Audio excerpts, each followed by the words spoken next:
4 resultados de que no tomes en serio, de que no tomemos en serio la palabra de Dios. El primero de ellos es que si no estamos tomando la palabra de Dios de forma seria, concienzuda en nuestra vida, esto resulta en un insulto a Dios. En segundo lugar, pone en tela de juicio la realidad de nuestra fe. Quiere decir, si no tomamos en serio la palabra de Dios, probablemente no tomen en serio si tú te has entregado a Cristo de verdad. Eso es lo que quiere decir este segundo punto. En tercer lugar, no tomar en serio la palabra de Dios conduce a la mundanalidad. Es decir, conduce a vivir pues como vive el resto del mundo. Porque nosotros debemos de ser marcados por una influencia que salen de la palabra de Dios, no las influencias que salen del mundo. Y evidentemente, hoy en día, uno de los elementos que nosotros usamos para disculparnos es que hay que ver qué incisivos son en la calle, ¿verdad? Qué exigentes, es que a la fuerza es que te enseñan. No pongamos, eso es una excusa. Si nosotros no tomamos en serio la palabra de Dios, todo lo que tiene el consejo divino nos va a conducir a ser como el resto de personas, a la mundanalidad. Y esto tiene relación con el anterior, ¿verdad? Entonces, si nos conduce a la mundanalidad, entonces habrá que hacer una prueba de fe si realmente hemos entendido el Evangelio o hemos pedido perdón de forma sincera, nos hemos entregado a Cristo y tenemos una vida renovada. Y en cuarto lugar, tendrá consecuencias negativas en nuestra vida. Y está hablando aquí, en este punto, en nuestra vida eterna. Tendrá consecuencias negativas en la eternidad. Así que son estos 4 elementos. No creo que nos dé tiempo a abordarlos todos, pero daros cuenta qué interesante, ¿verdad? Porque nos pone en alerta. Esto nos debe de poner en alerta a cada uno de nosotros. En un principio debería de llevarnos a preguntarnos ¿cuánto tiempo paso de lectura? Hombre, recientemente hemos terminado el CES y sé que ha sido mucho el tiempo de lectura, pero ahora un tiempo después se sigue manteniendo ese tiempo de lectura o seguimos manteniendo esa tensión, que alguna vez ha sido tensión, aunque yo sé que en otro momento hemos dicho, pero es que ha sido una bendición.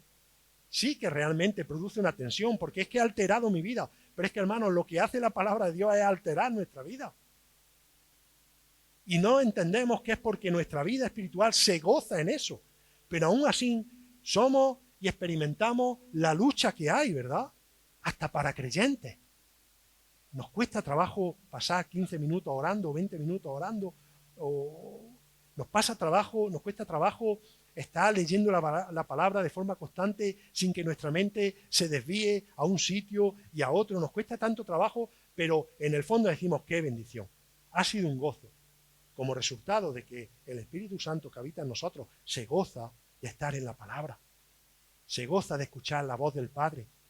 Hermano, el Espíritu Santo es Dios, sigue siendo Dios, y se goza y produce esa ansiedad o esa circunstancia. Sin embargo, la meta de todo el estudio, yo lo centraría, aunque hace énfasis en algunas partes, en las palabras del salmista, en el Salmo 119. El salmo más largo está únicamente expresando la grandeza de la palabra de Dios. Esa forma poética de decir que se deleita en la palabra más que en todas las cosas.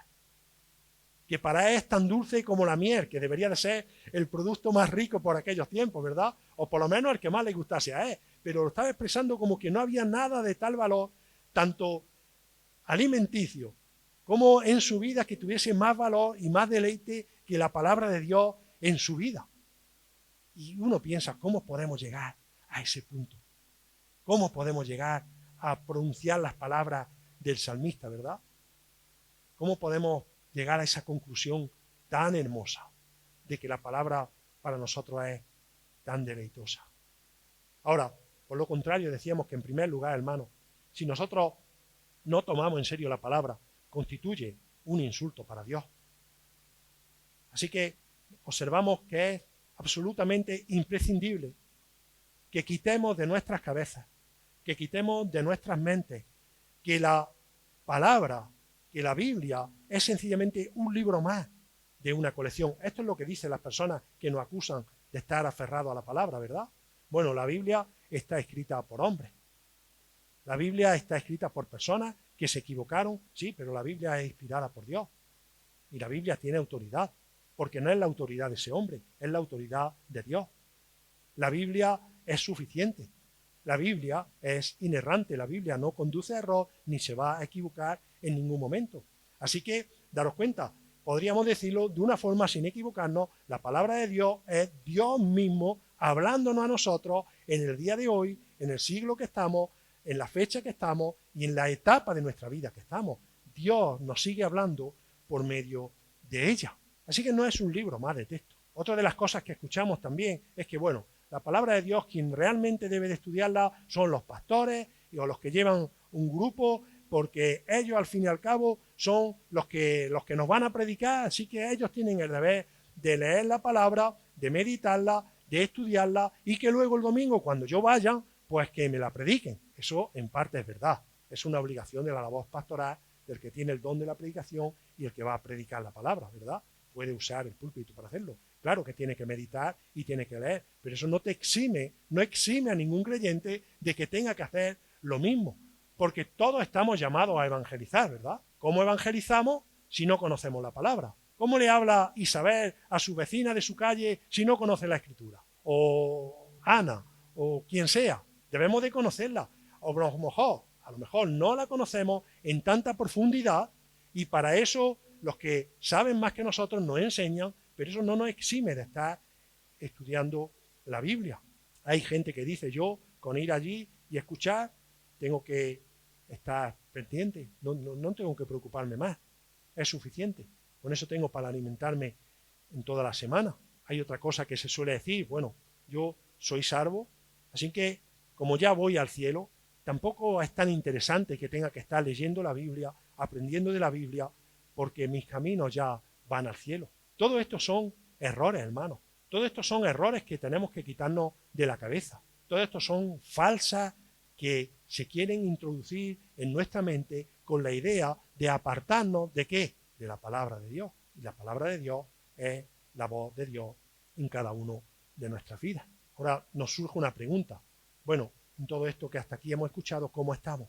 ¿Realmente cómo estamos? ¿Cuál es nuestra actitud? ¿Cuál es nuestra predisposición para cambiar si esto realmente no forma parte de nuestra vida? ¿Cuáles son los cambios que tengo que hacer para estar más cerca de lo que el Señor quiere que yo aprenda? Y claro, esto es una pregunta retórica para cada uno de nosotros, pero hermano, esto es una buena pregunta que tenemos que hacernos. No es una mala pregunta, esto es una pregunta que apunta a querer realizar un cambio, a pasar de ser pasivos a ser activos, no para nuestra salvación. Ya somos salvos. Estamos hablando de que el Señor ya nos ha salvado por medio de su sangre. Ahora, estamos hablando ¿para qué? Para crecer. Esta semana pasada me he reunido con la señora, me he reunido con el grupo de escuela dominical. Esta mañana lo hacíamos con el grupo de alabanza y estábamos preparando, hermano, un año en el que estábamos diciendo lo que no puede faltar, no debe de faltar, es que no debe de faltar en ningún momento, es que todas nuestras reuniones, nuestros ministerios estén regados ¿de qué? De la palabra del Señor, de la palabra del Señor. Todo lo demás es una muestra de nuestras habilidades, de nuestros dones, evidentemente, pero todo esto depende de la palabra de Dios. No podemos dejarla a un lado. De hecho, enseñamos en la reunión de señoras la palabra de Dios, enseñamos en la escuela dominical la palabra de Dios, enseñamos en la reunión de jóvenes la palabra de Dios y cantamos en la reunión de adoración la palabra de Dios. Eso es algo que no puede pasar de largo. Es más, es el centro de la vida de nuestra iglesia. Pero beneficiándonos de esto, hermanos, beneficiándonos de esto, una vez más, nosotros estamos llamados a observar y a contemplar qué se nos ha dicho, venir a la palabra y comprobar que lo que se ha dicho es la verdad de la palabra de Dios. ¿Recordáis quién hacía eso? Pregunta de examen. ¿Quién lo hacía? Muy bien, habéis dicho en España, pero los de Berea.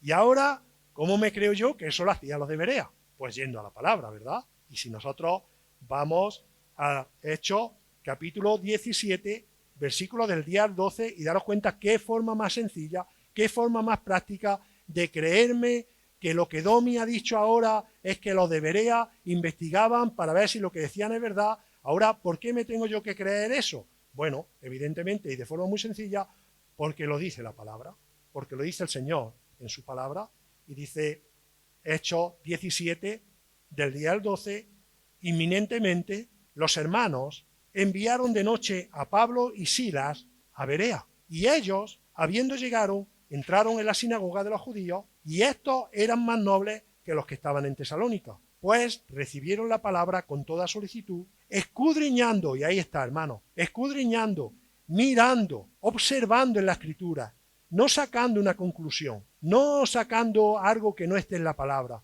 no añadiendo algo que esté en la palabra, sino escudriñando en la Escritura cada día para ver si estas cosas eran así. Es decir, si para ver lo que habían dicho era verdad. Una vez más pongo algún ejemplo particular.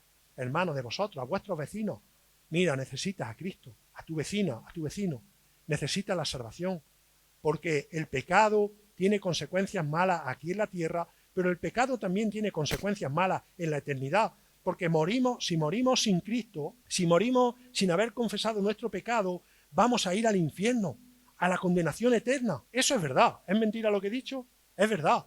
Pero ahora esa persona te dice, bueno, ¿y eso dónde lo pone? En la Biblia. Mira, y ahora te hablo de la Biblia y te llevo al pasaje de la Biblia y te leo el pasaje de la Biblia. ¿Os dais cuenta? Esa es la dependencia. Si nosotros basamos, hermano, nuestra enseñanza en base a nuestros criterios, en base a lo que pensamos que está diciendo o que puede decir, esto constituye un insulto a Dios, porque Dios no está diciendo eso. Estamos poniendo nosotros palabras en boca de Dios, cosas que Él no ha dicho. Vosotros sabéis que la Biblia se separa en dos grandes torres, hay dos grandes volúmenes, hay pactos que Dios estableció con Israel, hay pactos que Dios estableció con su iglesia. ¿En qué pacto estamos ahora? En el nuevo pacto. El nuevo pacto significa que ahora estamos bajo un mejor pacto, ese pacto que Cristo ha hecho para nosotros, muriendo en la cruz del Calvario para darnos vida una vez más. Mira que lo repetimos veces esto porque es la realidad, y ahora estamos sobre un nuevo pacto. Nosotros no debemos de acogernos al antiguo pacto que el pueblo de Dios tenía con Israel. Por eso puso la ley. Tú sabes, hermano y hermana, que si alguno de nosotros nos tuviésemos que salvar por cumplir la ley, ¿sería imposible? ¿Todos estaríamos condenados? En esta semana estoy estudiando de una forma más meticulosa la ley, porque hay algunos hermanos aquí que están confundidos con eso. ¿Vosotros sabéis cuántas cosas le han añadido los fariseos? Los fariseos le añadían a la ley que eran imposibles de cumplir. ¿Sabéis cuántas cosas y cuántos inventos hicieron? Esto es terrible. ¿Cuántos inventos hicieron para poder parecer que la ley era correcta y sin embargo era incorrecto? No debían de hacerlo. Si tú, cuando tenías que cumplir el sábado, no podías andar más de 4 pasos y tenías que hacerlo dentro de tu casa, lo que hacía es que ponían un toldo, y entonces al poner ese toldo formaba parte de la casa y ya en vez de andar 3, podía andar 6. ¿Qué es eso? Trampa, ¿no? Pues todas estas cosas y muchas más las añadían. Por eso el Señor dice que yo no he venido a incumplir la ley, que he venido a cumplirla. A ver quién se atreve a cumplirla como yo la cumplo. Y lo acusaban de si un sábado estaban trabajando, o un domingo, o el día de descanso, del reposo para el pueblo de Israel. ¿Os dais cuenta? Y hermanos, esto, cuando nosotros alteramos eso y nosotros lo traemos ahora en ese nuevo pacto y no estamos obedeciendo la palabra de Dios, esto se considera un insulto a Dios. No estamos prestando atención. Estamos haciendo lo que sencillamente nos interesa. Y podríamos hacer otros muchos más ejemplos, ¿verdad? Lo hemos hecho aquí con algo muy notorio en la ley que el Señor mismo Jesús denunció, pero hay cosas en nuestra vida cotidiana que puede estar pasando. Nosotros debemos de tomar en serio, hermano, la palabra de Dios. Constituye un insulto no hacerlo. Nos observamos en Hechos capítulo 2, vamos por ejemplo un momento ahí, cómo también los hermanos perseveraban, dice, en la sana doctrina, porque entendían que no hacerlo constituía en un insulto hacia Dios. Hechos capítulo 2, mirad lo que dice en el versículo 42, desde el versículo 39, por no dejarlo ahí aislado. Dice, porque para vosotros es la promesa, y para vuestros hijos, y para todos los que están lejos, para cuantos el Señor nuestro Dios llamare. Y con otras muchas palabras testificaban y le exhortaban diciendo, sed salvos de esta perversa generación. Así que los que recibieron su palabra fueron bautizados y se añadieron aquel día como 3.000 personas por medio de la predicación del Evangelio. Y dice el versículo 42, y perseveraban ¿en qué? En la doctrina, en la palabra de Dios, en la doctrina de los apóstoles que le había sido encomendada por el Señor, en la comunión los unos con los otros, en el partimiento del pan y en las oraciones, los pilares que sostienen nuestra iglesia, ¿verdad? La palabra, la oración, la sana doctrina implicada. O sea, no hacer esto, que un creyente no haga esto, constituye en un insulto a Dios, porque no estamos pendientes de lo que Dios está diciéndonos en nuestros corazones, de lo que Dios nos está hablando a nosotros directamente. Observamos, hermanos, que todo esto, en ejemplos que estaban pasando tanto en los de Berea como en los primeros cristianos que vemos en Hechos, era la consecuencia ¿de qué? De una transformación producida por el Evangelio. Y una transformación producida por la palabra de Dios trae consecuencias positivas en que perseveramos en lo que es bueno, pero también trae consecuencias negativas cuando nos apartamos. ¿Por qué? Porque estamos diciendo, Dios, tú habla todo lo que quieras, tú di todo lo que quieras, que yo haré lo que me parezca. Eso es lo que está diciendo. Dios, tú di todo lo que quieras por medio de tu palabra, que yo voy a hacer lo que a mí me parezca. ¿Y eso qué es? Mirad, hermano, eso no es un insulto contra mí, eso no es un insulto contra el hermano que predica, porque hoy puedo estar ya aquí y mañana puede estar otro. Y tú puedes venir aquí, puedes venir indiferente. Puedes tener tu mente ahora mismo pensando en el enfado tan grande que tienes, en un gran suspiro que puedas hacer porque ya te estás poniendo nervioso o nerviosa. Puedes decir lo que quieras, pero el insulto es a Dios, no es a mí, ni a Paco cuando predica, ni a Manolo o a Daniel o a otro hermano. Es decir, mira, Señor, tú di lo que quieras, que a mí ni me va ni me viene. Eso, hermano, es un insulto a Dios. Así que si piensas que cuando tenemos una actitud negativa en esto está haciéndonos un daño a nosotros, quiero, hermanos, con todo el cariño del mundo, que lleves tu pensamiento a decir, no, no es a esto, es a Dios. Y eso que pueda producir en nosotros tal miedo, que pueda producir por lo menos tal pauta que digamos, mira, voy a examinar mi corazón, porque probablemente no esté bien. Y si no, voy y hablo con el hermano personalmente y trato con él y hablo con él. Oye, hermano, esto que has dicho en la palabra, oye, ¿dónde lo pone? Ayúdame a entenderlo. Y cualquiera de los que hay aquí que predican van a estar encantados de sentarse contigo un rato y de decirte, mira, hermana, hermano, aquí pone, y poder decir, gloria a Dios, qué bueno, cuando yo me siento con mi hijo, cuando nos hemos sentado con nuestro hijo y lo instruimos, queremos el resultado, queremos que sea así. Nos cuesta trabajo, hay que reeducarlo, ¿verdad? No entienden a la primera, pero ¿desistimos? No, una vez, otra vez. ¿Por qué? Porque confiamos en la palabra de Dios y nos damos cuenta. Pasamos de algo que puede ser negativo, claro que resulta en un insulto para Dios, pero el simple hecho de pensar esto nos debe de llevar a decir, yo quiero abrazar la palabra y quiero entenderla y quiero tener un corazón disponible y quiero servir de esa manera. ¿Os dais cuenta, hermano? Tenemos un montón de versículos que nos enseñan realmente que no entender o no venir o no estar en la palabra del Señor resulta en un insulto para Dios. Muchas veces hemos escuchado esta frase, por lo menos yo la he escuchado muchas veces. Mira si estoy mal, que es que no puedo ni leer la Biblia. Mira si estoy mal, que es que no puedo leer la Biblia. Y esa frase está mal dicha, si es de un creyente. Estás mal porque te has apartado de la Biblia. Estás mal porque te has apartado de la oración. Estás mal porque en tu corazón hay más odio y agridad y hay ese tipo de cosas que la palabra te reconduce, hermano, te reconduce. No estás mal y por eso has dejado la Biblia. Estás mal como consecuencia de que nos hemos apartado de leer la palabra. ¿Y eso qué produce en nosotros? Pues produce, si yo no escucho la voz, no sé de quién os gusta a vosotros escuchar más la voz. Me imagino que los que tenéis hijos fuera, pues será un agrado coger el teléfono. Hoy en día hay mejores medios, pero escuchar la voz de un hijo que está fuera, ¿verdad? ¡Oh, qué alegría! No lo puedo ver, no puedo tocarlo, pero qué alegría poder escuchar a mi hijo. ¿A quién pondría algún impedimento a poder hablar con su hijo todos los días aunque esté fuera? ¿Quién lo pondría? Si a ti tu hijo te dice, mira, papá, mamá, te voy a llamar todos los días. Y le dice, no, a mí no me cansine, ¿eh? A mí llámame una vez al mes y ¿quién diría eso? ¿Alguien lo diría? No, ¿verdad? Nadie lo diría. Nosotros hemos tenido a Samuel, a Rubén en la distancia, en el Líbano, otro aquí en Jaén. Parece que porque estén más cerca o más lejos hay menos peligro, pero deseábamos hablar con él todos los días. No era posible por el tipo de servicio que hacía, pero cuando hablábamos era un deleite. Alguien le diría a su hijo, mira, no me cansines, no me llamas más que para pedirme dinero. Es que los padres hasta para pedirnos dinero queremos escucharlo, porque ya le diremos que no si no conviene, pero escucha su voz.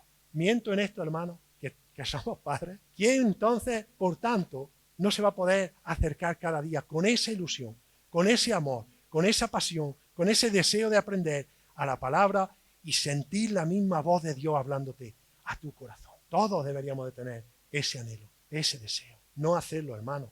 No hacerlo, es decir, mira, hoy no está mi cuerpo para farolillo. Hoy no, hoy es que menudo día llevo, como para ahora ponerme a leer, que me duele la cabeza y me duelen los ojos. No, hermano, constituye una ofensa. Las palabras del Señor están reservadas para nosotros, hermano. Entendámoslas como un privilegio. Entendámoslas como una bendición. Entendámoslas como algo necesario. Estoy observando de forma panorámica. Creo que todos los que estamos aquí somos creyentes, menos los niños. Pero si alguien no lo hay, la palabra de Dios sigue siendo eso, sigue siendo la verdad que nos muestra la ruina de nuestra vida, la ruina de no tener a Cristo, la ruina de haber renegado, de haber tenido un corazón duro, de tener un corazón duro y seguir diciendo, mira, yo es que hay muchas cosas que no tengo claras. No, ¿sabes lo que no hay claro? Lo que no hay claro en tu corazón es que no has sido transformado por Cristo, no eres salvo y por lo tanto no puedes entender, pero el Señor quiere salvarte. Cristo tiene disposición, la sangre de Cristo sigue teniendo hoy en día la misma propiedad, me encanta decir esta frase, la misma propiedad de salvación que la tuvo el mismo día que fue derramada en la cruz del Calvario. Y si hoy vienes en arrepentimiento a Cristo, confesando tus pecados, el Señor te salva y te pone las ganas de leer y de meditar y de observar la Escritura y de meditar en ella y de poder deleitarnos, como el salmista decía. Y esto, hermano, nos lleva al siguiente punto. Vamos a dar 2 puntos hoy. Porque si no es así, porque si esto no resulta, si nosotros rechazamos la palabra de esta manera, como un insulto hacia Dios, porque no queremos escuchar la voz de nuestro Dios, ¿qué va a resultar? Decíamos que el segundo punto del resultado de no tomar en serio la palabra de Dios es que puede poner en tela de juicio la realidad de nuestra fe. Y esto es sumamente grave, ¿verdad? Porque aquí, claro, nadie puede venir y si alguien viene y nos dice, mira, tú no eres creyente porque es que no lees la Biblia.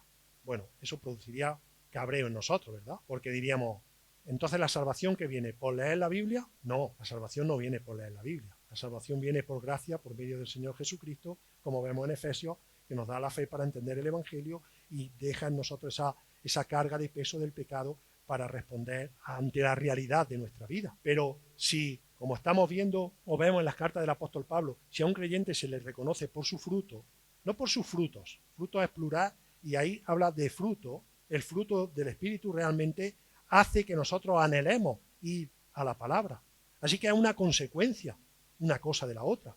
La salvación nos lleva a cada uno de nosotros a reflexionar sobre la palabra de Dios. Ahora, daros cuenta, hay un versículo que nosotros nombramos en muchas ocasiones y descuidamos también en muchas ocasiones. Segunda de Corintios nos dice, examinaos a vosotros mismos si estáis en la fe. Es curioso, ¿verdad? Porque si analizamos este versículo nos está diciendo, examina a otro a ver si está en la fe. No, está haciendo una alusión personal. El apóstol Pablo le está hablando a la iglesia de Corintios que estaba haciendo cosas que no correspondían a hijos de Dios, estaban fallando, estaban pecando, estaban alterando las reuniones, estaban provocando que hubiesen descontrol en todo cuando tenemos un Dios que le gusta el control. Dice, examinaos a vosotros mismos si estáis en la fe.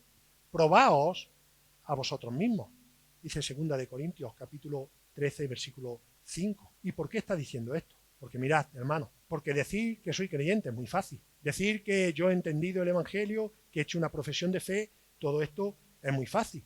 De labios para afuera, yo se lo he escuchado decir a un montón de gente que su vida no se corresponde realmente con lo que ha dicho con sus labios. O sea, esto es tan sencillo como decirlo. Os vuelvo a poner el ejemplo de una persona en la que estábamos en su casa evangelizando.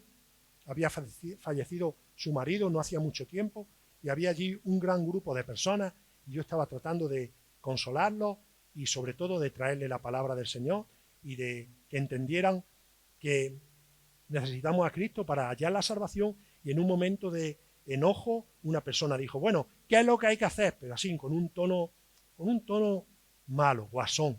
Bueno, ¿y qué es lo que hay que hacer para ir al cielo? ¿Aceptar? Pues ya está, pues yo lo acepto. O sea, lo dijo en ese momento y creía haber hallado la salvación. Bueno, espero que no lo creyera, porque no la halló. Pero mi respuesta fue, mira, no, yo no he venido aquí para que te rías de la palabra, ni te rías de mí. Tú estás en un serio problema espiritual y necesitas a Cristo. Y seguimos la conversación y ya está. Pero ¿me entendéis? Decirlo de boca para afuera lo puede decir mucha gente. incluso puede usar un tono hostil, o puede usar, hoy he entendido el Evangelio y ahora, como consecuencia de eso, vive una vida en el Evangelio. Está en la palabra de Dios. Tómate en serio la Biblia, porque si ahora que hemos conocido, me habéis escuchado esta frase en alguna ocasión, hermano, yo digo que el Evangelio es el mensaje que nos lleva, esas buenas nuevas que nos lleva al reconocimiento de nuestro pecado y por tanto al arrepentimiento y a la salvación. Pero el Evangelio sigue siendo la buena nueva, ¿verdad? Y para nosotros como creyentes sigue siendo la buena nueva, ¿verdad? ¿Por qué? Porque tenemos buenas nuevas cada día en la palabra para ser instruidos. Tenemos buenas noticias cada día en la Escritura para seguir siendo instruidos. Por eso dice aquí Pablo, para que no haya desorden en la iglesia, examinaos a vosotros mismos si estáis en la fe, porque lo que estáis haciendo no es el resultado del fruto del Espíritu. Y esto cambia, ¿verdad, hermanos? Porque no está diciendo, bueno, es necesario que leas la Biblia para salvarte. No, el resultado de la salvación es meditar en la palabra cada día, reflexionar en la palabra cada día. Mirad, si vamos por un momento a Hebreos capítulo 3, versículos que van del 1 al 4, dice, por tanto, hermano, está hablando hermano, está hablando en la iglesia. Esto es algo lógico y sencillo que entendemos cuando en la palabra vemos hermano. No le está hablando inconverso. Participantes del llamamiento celestial. Considerad al apóstol y sumo sacerdote de nuestra profesión, Cristo Jesús, el cual es fiel al que le constituyó, como también lo fue Moisés en toda la casa de Dios, porque de tanto mayor gloria que Moisés es estimado digno este, cuanto tiene mayor honra que la casa al que le hizo, porque toda la casa es hecha por alguno, pero el que hizo todas las cosas es Dios. Y Moisés, en verdad o a la verdad, fue fiel en toda la casa de Dios como siervo para testimonio de lo que se iba a decir. Es decir, un fiel testimonio de la fe de Moisés, que luego lo vemos más adelante como lo resalta también, en cuanto a la obra de la fe verdadera puesta en práctica, lo que representaba para su pueblo, pero aún hay uno mayor que es Cristo, ¿verdad? Como sacerdote para cada uno de nosotros. Mira el capítulo 4 de esa misma carta, en el versículo 14. Por tanto, teniendo un gran sumo sacerdote que traspasó los cielos, Jesús, el Hijo de Dios, retengamos ¿qué? Nuestra profesión. ¿A qué está hablando? A lo que hemos sido transformados. Nuestra profesión de fe, mostrada, ¿por qué? Porque conocemos la Escritura, venimos a la Escritura, meditamos en la Escritura, ponemos en práctica la Escritura. Otro versículo más, capítulo 10 del mismo libro, la misma carta de Hebreos, versículo 23. Mantengámonos firmes, sin fluctuar, la profesión de nuestra esperanza. ¿Por qué? Porque fiel es el que prometió. Está hablando aquí, hermano, de que necesitamos la firmeza de nuestra fe para seguir perseverando en la palabra de Dios, en la sana doctrina, para mostrar con nuestra vida la transformación que Cristo ya ha producido, lo que nos lleva al cielo, pero lo que necesitamos estar creciendo cada día. Cada día. Aquí en el contexto de la epístola a los hebreos nos damos cuenta que fue dirigida en un principio a hombres que habían hecho una profesión de fe y aún así el autor de la carta, que lo desconocemos, tiene que seguir afianzando esto para que no se olvidasen, ¿verdad? Esto es necesario para nosotros. Es necesario que nos recordemos los unos a los otros o el domingo en la predicación, hermano, que nuestra fe no sea puesta en duda ni por incrédulos ni por crédulos, sencillamente porque estamos siendo obedientes. Y recordemos una cosa, hermano, obediente no quiere decir perfecto. Aquí nadie es perfecto, ninguno es perfecto. La perfección la vamos a alcanzar cuando estemos en el reino de los cielos. Así que si tú te crees que eres perfecto, o que eres el más santo de todos, o que eres... No.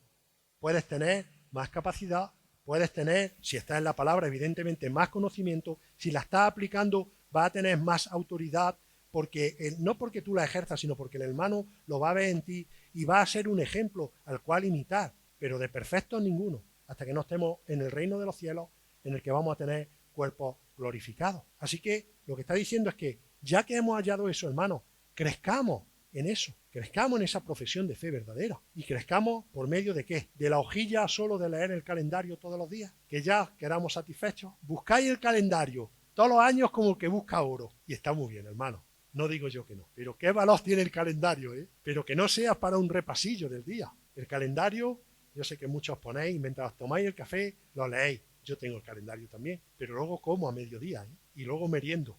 Y ahora meriendo, lo digo de verdad. Me tomo un café y una magdalena. Y luego ceno. Y es lo mismo la palabra del Señor, hermano. Nos podemos desayunar la hojilla del calendario, pero no me priva de mi lectura de la palabra, de mi meditación en la palabra, de tener un libro que pueda acompañar la comprensión de la palabra, ¿verdad? De poder tener un devocional. Se comparte un devocional, que podemos tenerlo, escucharlo. Hay tantas cosas, ¿verdad? Que ahora estamos abrumados con tantas cosas. Tiene que ver con la disciplina personal, con la disciplina personal. Todo lo demás puede ser tapeo. Nuestra disciplina personal. Y aunque algunas veces dice, pero es que ya uno de tapas come. Bueno, no nos acostumbremos a comer de tapas, porque si comemos de tapas vamos a estar mal alimentados. Hay que comer alimentos sólidos. Y si luego nos traen una buena tapa un hermano y nos dice, mira hermano, observa esto, qué bien, gloria a Dios, qué bien me ha venido. Pero un alimento sólido, hermano, que edifica nuestra vida, que nos ayuda a poner no en tela de juicio ante inconversos nuestra declaración, o sea, nuestra declaración de fe, no en este sentido de papel, sino que hemos hecho delante de Dios, sino realmente, hermano, examinándonos de forma concienzuda, de forma en nuestra vida. Así que hemos visto estos dos elementos. ¿En qué consiste el primer elemento si estamos apartados de la palabra de Dios, hermano? Primero, un insulto hacia Dios porque no estamos considerando a Dios, lo entendemos de esta manera. Y en segundo lugar, pone en tela de juicio la realidad de nuestra fe. Os animo, hermano. Y me tengo que animar a mí mismo. Que cuando me decís, es que tienes mucho, pues todo lo mucho que tengo es lo que me impide estar de donde tengo que estar. Así que me animo a mí mismo a aprender también, a disciplinarme, a no dejar lo que tengo que hacer, lo que es la prioridad, por hacer otra cosa, aunque parezca que ambas cosas son prioritarias. No, tener ese tiempo exclusivo en la palabra, hermano, porque lo que estamos viendo es que tiene consecuencias negativas. Y ninguno de aquí, seguro, de eso estoy seguro, tengamos un carácter, tengamos otro, quiere el mal para otro. Fijo, eso pondría la mano en el fuego aunque me queme, pero nadie quiere un mal para otro. Por lo tanto, la forma de producir un bien, hermano, es cordialidad, amor. Mira, vamos a mirar en la palabra lo que dice, lo he estudiado, esto nos enseña, puede servirnos y poder seguir creciendo en santidad junto en el Señor. Que el Señor bendiga este tiempo, hermano.